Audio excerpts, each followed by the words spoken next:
ओम शांति। राजयोग meditation बहुत प्राचीन काल से ये भारत में भगवान ने स्वयं श्रीमद् भगवद गीता में सुनाया हुआ था अर्जुन को। और जहां गीता का हर अध्याय योग है,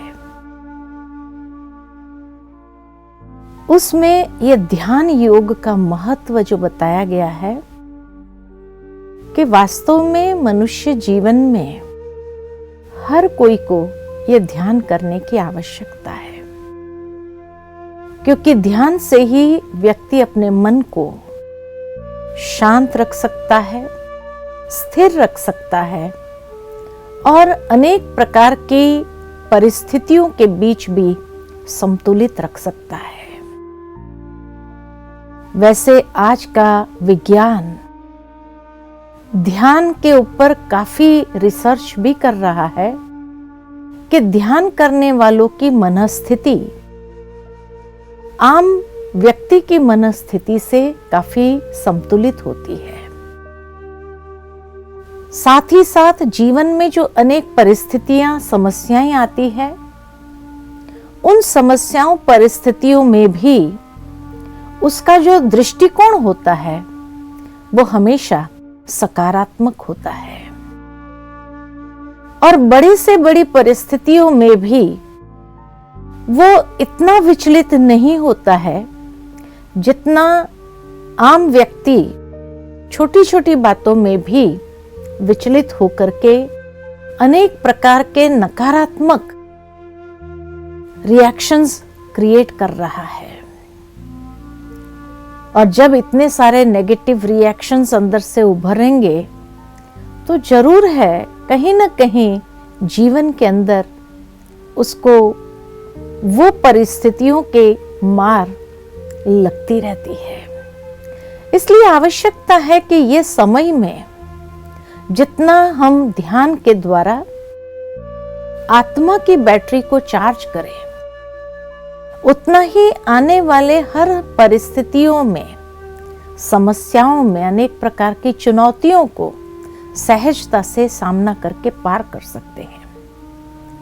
क्योंकि ये बात हम सभी अच्छी तरह से जानते हैं कि आने वाला समय जो है वो कैसा होगा, परिस्थितियों से भरा हुआ होगा या परिस्थितियों से मुक्त होगा, चुनौतियों से भरा होगा या चुनौतियों से मुक्त होगा। जरूर है ये कहेगा इंसान कि अनेक प्रकार की नई नई चुनौतियों का सामना करना होगा। और ऐसे समय में अगर आत्मा की शक्ति भी क्षीण हो जाए, हमारी आध्यात्मिक शक्ति भी क्षीण हो जाए, तो उन परिस्थितियों को पार करने की शक्ति, क्षमता कहां से आएगी। और ऐसे समय में फिर व्यक्ति नेचुरल है डिप्रेशन के शिकार बनते हैं। आज इसीलिए तो डिप्रेशन वाले किस्से बढ़ते जा रहे हैं। घरों में भी लोग अनेक प्रकार के परिस्थितियों से घिरा हुआ स्वयं को महसूस करते हैं, तो बुद्धि काम नहीं करती है और डिप्रेशन का शिकार बनता जा रहा है। इसलिए जब दिन प्रतिदिन समय नाजुक होता जा रहा है, ऐसे समय में हमारी आंतरिक स्थिति नाजुक नहीं होनी चाहिए, लेकिन आंतरिक स्थिति सशक्त होनी चाहिए, पावरफुल होनी चाहिए। और जितनी आंतरिक स्थिति मजबूत होगी तो परिस्थितियों में भी मजबूर नहीं बनेंगे, लेकिन उन परिस्थितियों को सकारात्मक तरीके से हैंडल करते हुए, अपनी मनस्थिति को भी ऐसे समय में हैंडल करते हुए उन परिस्थितियों को पार करना बहुत आसान, सहज हो जाएगा। अब भीतर से अगर सशक्त होना है, यह समय की पुकार है, समय की मांग है, और उसी के लिए ही ध्यान करना आवश्यक है। क्योंकि ध्यान से जब व्यक्ति के अंदर वो एकाग्रता की शक्ति बढ़ती है, तब अनेक प्रकार की सुषुप्त शक्तियां जो है उसको हम जागृत कर सकते हैं। सुषुप्त शक्तियां अर्थात इन परिस्थितियों में जितनी विपरीत परिस्थितियां आए उसको या सहन करके पार करे या उसको सामना करते हुए पार करे। अगर इंसान टूट जाता है ऐसे समय पर तो जरूर है वो परिस्थितियों का शिकार सहज स्वाभाविक बन जाता है। इसलिए टूटना नहीं चाहिए। वो कहानी याद आती है कि एक बार एक बहुत सुंदर मंदिर था। मंदिर पूरा मार्बल का बना हुआ था। अंदर जो प्रतिमा थी वो भी मार्बल की थी। तो एक दिन जो नीचे बिछाया हुआ पत्थर था मार्बल का, वो उस मूर्ति से बात करता है और कहता है, देखो भाई, हम दोनों एक ही खानी से निकले हैं,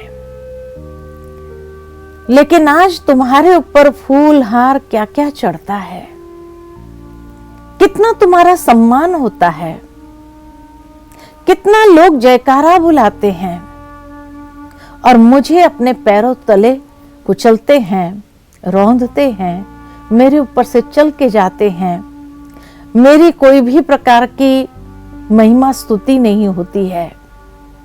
ऐसा क्यों, जबकि हम दोनों एक ही खानी से निकले हैं? तो मूर्ति वाला मार्बल का पत्थर कहता है कि देखो भाई, जब खानी से निकले हम दोनों तो एक व्यक्ति हमें लेने आया था।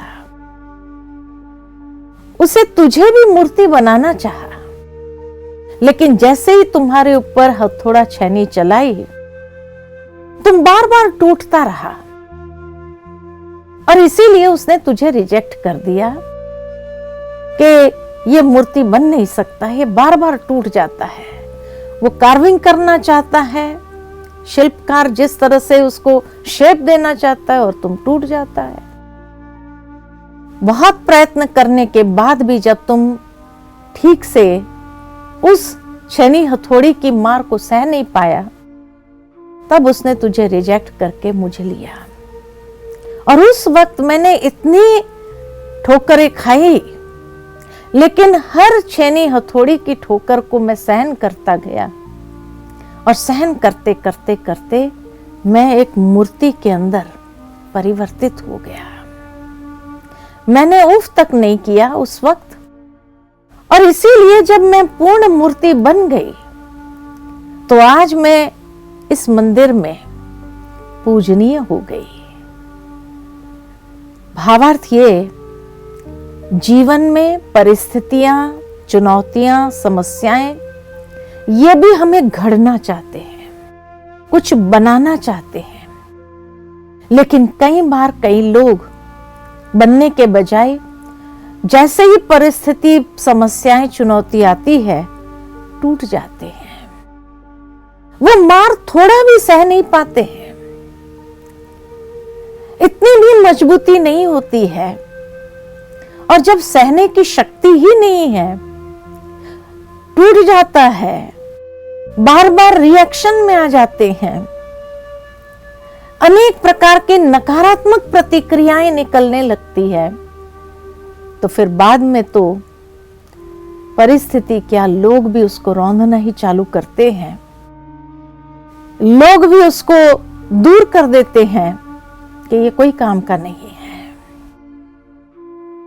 लेकिन जो परिस्थितियां हमें घड़ना चाहती है, उस समय थोड़ी सहन शक्ति अपने अंदर विकसित करते हुए, उस समय अपने अंदर वो मनोबल बढ़ाते हुए, हर परिस्थिति, चुनौती, समस्याओं को सहते हुए हम जब एक पूर्ण मूर्ति के रूप में तैयार हो जाते हैं, तब आने वाले समय में लोग उनको ही अपना आइडियल मानते हैं, अपना आदर्श मानते हैं और उनकी स्तुति करते हैं, उनसे बहुत कुछ प्राप्त करने का प्रयत्न करते हैं। तो जीवन में या पहले या बाद में वो परिस्थितियों को, मार को तो सहना ही पड़ता है। लेकिन जो पहले सह करके सकारात्मक दृष्टिकोण अपनाते हुए जीवन के रास्ते में आगे बढ़ते हैं, जरूर है वो एक मंजिल को प्राप्त कर लेते हैं जहां से लोग उनको आदर्श के रूप में देखते हैं, अपना इंस्पिरेशन का सोर्स मानते हैं। आज दुनिया में जितनी भी महान आत्माएं हो गई, जिनको भी आदर्श मानते, क्या उनके जीवन में कोई परिस्थिति नहीं आई होंगी? उनके जीवन में कोई समस्याएं नहीं आई होंगी? उनके जीवन में क्या कोई चैलेंजेस नहीं आई होंगी? लेकिन उनको सहन करते हुए सकारात्मक दृष्टिकोण के साथ वो आगे बढ़ते रहे, तब लोग उनको पूजते हैं, आदर्श मानते हैं। और जो बार बार टूट जाता है, बार बार रिएक्टिव हो जाता है, वो तो बाद में रौंदा जाता है। तो इसीलिए हमें ये अपना जीवन का चॉइस बनाना होगा कि क्या पहले हमें सहन करना है या बाद में सहन करना है। पहले सहन करेंगे तो बाद में पूजनीय बन जाएंगे, पहले अगर टूटते जाएंगे तो बाद में रौंदे जाएंगे। तो इसीलिए आवश्यकता है कि अपने जीवन को हम इस तरह से संवारें, अंदर से वो मजबूती हम विकसित करें, और वो आएगी मेडिटेशन से। जितना हम अपने अंदर एकाग्रता को विकसित करते हैं और उस एकाग्रता के साथ आगे बढ़ते हैं, उतना हमारे अंदर की शक्ति जब बाहर आ जाती है तो कोई भी परिस्थिति हमें कोई नुकसान नहीं पहुंचा सकती है। तो इसीलिए विज्ञान भी उसके ऊपर रिसर्च करता है कि मेडिटेशन से कितने फायदे हैं जीवन के अंदर, कि जिन फायदों के आधार पर हम अपने जीवन को वैसा घड़ करके पात्र बन जाते हैं। तो चलिए थोड़ी देर के लिए हम मेडिटेशन करते हैं। आत्मा के भीतर अथाह शक्ति क्षमता है, और इसीलिए उस आत्म स्वरूप में जब अपने मन को स्थिर करते हैं तो जरूर है कि हम अपने जीवन के अंदर उस शक्ति को बाहर ले आकर के अपने वर्तमान जीवन के अंदर उससे स्वयं को सुसज्जित करते हैं।